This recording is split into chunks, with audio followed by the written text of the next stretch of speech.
José Luis, este asunto de Venezuela obviamente tiene repercusiones económicas y geopolíticas. Una de las razones que dicen que está tan enamorado del petróleo venezolano el presidente Trump es que la mayoría de las refinerías que están en el Golfo de México, que no Golfo de América, en el Golfo de México, en Texas, en Luisiana, están hechas precisamente para procesar petróleo pesado, que es el petróleo que generalmente produce Venezuela y el que produce México, también en gran cantidad, pero que por eso quieren el petróleo para alimentar a estas refinerías que les va a salir bien baratitos y, bueno, no tan barato porque revivir la industria petrolera venezolana va a implicar decenas de miles de millones de dólares y muchos años. No es de hoy para mañana. Así es, Eduardo. Fíjate, antes de entrar en la materia económica, un dato curioso. La intervención de Estados Unidos en Panamá también fue en un 3 de enero, cuando capturaron a Noriega. Entonces, otro 3 de enero para América Latina, otro 3 de enero, pues de los eventos geopolíticos más disruptivos que ha tenido América Latina, sin duda, en décadas. Y Dicho eso, Noriega también Eduardo, un dictador aparentemente narcotraficante. con la misma racionalidad o justificación, exactamente. Lo que Oye, ¿dónde podemos está la ver, racionalidad cuando Trump indulta al expresidente de Honduras que fue capturado, juzgado y sentenciado en Estados Unidos por narcotráfico? Yo ya no entiendo nada, ¿eh? Nada. pues sí, y evidentemente que dato curioso que cuando da su nombre, Maduro se declara prisionero de guerra y con inmunidad diplomática.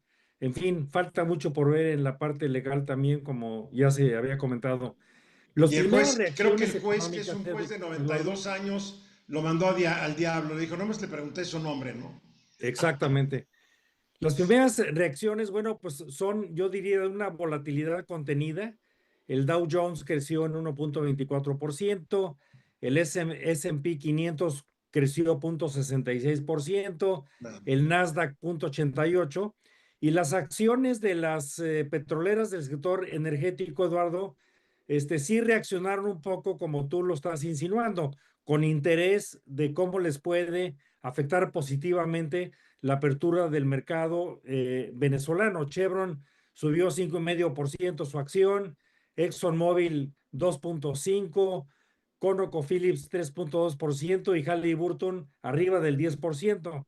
¡Qué Esto bárbaro! también impactó en el corto plazo, Eduardo, en el mercado petrolero, la cotización del West Texas, que es el referente prácticamente junto con el Brent de tipo mundial, creció el precio 1,7%, se fue a $58 el barril, y el Brent creció 1,7% y se fue a $61,7 el barril.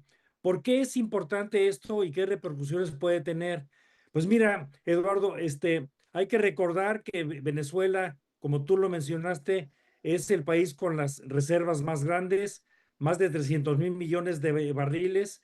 Actualmente está produciendo entre 1 y 1,15 millones de barriles diarios de petróleo. Son Aunque, 300,000 millones, ¿no? bueno, lo que pasa es que la producción, las reservas Las andan reservas. alrededor de 300,000 millones. Es un diablal. Y la producción histórica es de 3,4 millones de barriles diarios, aunque evidentemente PDVSA disminuida ya solo está produciendo arribita de 1 millón de barriles diarios, y esto implica que Venezuela tiene en este momento poco impacto porque es menos del 1% de la oferta global de petróleo. Igual que Sin México. embargo, el potencial siendo tan grande, pues evidentemente se explica este interés de las acciones de las petroleras de Estados Unidos con el apoyo de su propio gobierno. El PIB en Venezuela, pues se ha desplomado, es un país que se ha caído un 70% su Producto Interno Bruto, y en el corto plazo no se esperan muchas repercusiones, Eduardo. Tú mencionabas que tardará tiempo, pues aún metiéndole todas las ganas, se llevaría entre 36 y 50 meses el aumento significativo de la producción mundial a través del impacto en Venezuela. Y hay una parte que está muy interesante, Eduardo, que se va a explorar mucho. Venezuela le debe mucho dinero al mundo. Se estima que la deuda de Venezuela es de más de 150.000 millones de dólares. Hay muchos arbitrajes internacionales. ConocoPhillips y Cristalex tienen demandado los préstamos que hay con China y con Rusia. En caso de que Estados Unidos entre, evidentemente que el gobierno cubano, venezolano tendría que negociar los créditos que le debe al mundo. Y bueno, pues como dije, son más de 150.000 millones. Entonces, no es como tomar un país con poca deuda o con pocas obligaciones internacionales, Eduardo. Finalmente, la repercusión, ya se mencionaron los países junto con México y España que han condenado el cómo, como decía Guillermo, pero creo que hay dos países que la van a sufrir en el corto plazo. Bueno, tres países: Cuba, China y Rusia. Cuba, evidentemente, pues tiene una dependencia histórica de más de 30.000 barriles diarios de petróleo que seguramente dejarán de exportarse. Eso acentuará la inestabilidad social y política de Cuba, pero también el caso de China y de Rusia, que también dependen directa o indirectamente de las exportaciones de Venezuela de petróleo, que sin duda va a tener una repercusión en la geopolítica.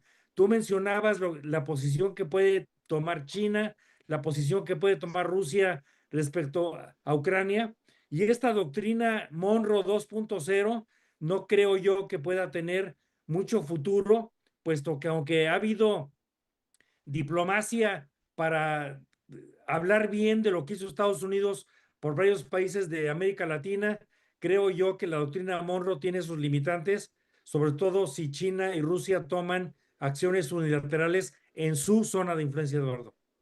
Pues como es Trump, capaz de que Trump hace muchos años dijo a nosotros que nos importa Ucrania, ya lo dijo, y en un momento dado se ponen de acuerdo con los chinos y con los rusos. Yo sí creo que va muy en serio con su doctrina Monroe, yo personalmente. Guillermo.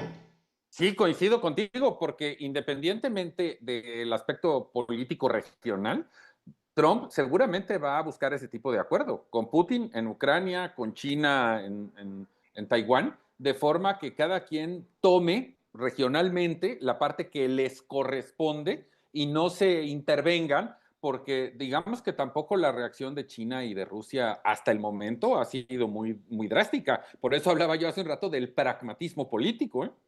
Claro. A ver, yo creo que lo único que va a frenar a Trump es la opinión pública en Estados Unidos. Hay que ver cómo se desenvuelve. Trump llegó al poder prometiendo que América primero, que la agenda exterior no le importaba, que lo único que para él era importante era la agenda interior. Se la ha pasado de viaje por todo el mundo. Le gusta viajar. El señor está interviniendo en Venezuela. Dice que ha traído la paz a ocho guerras, lo cual no es cierto. Está desesperadamente buscando el premio Nobel que le dieron a María Corina Machado, premio Nobel que después ella le dedicó a Trump y Trump se la paga mandándola al diablo. O sea, esto es surrealismo puro.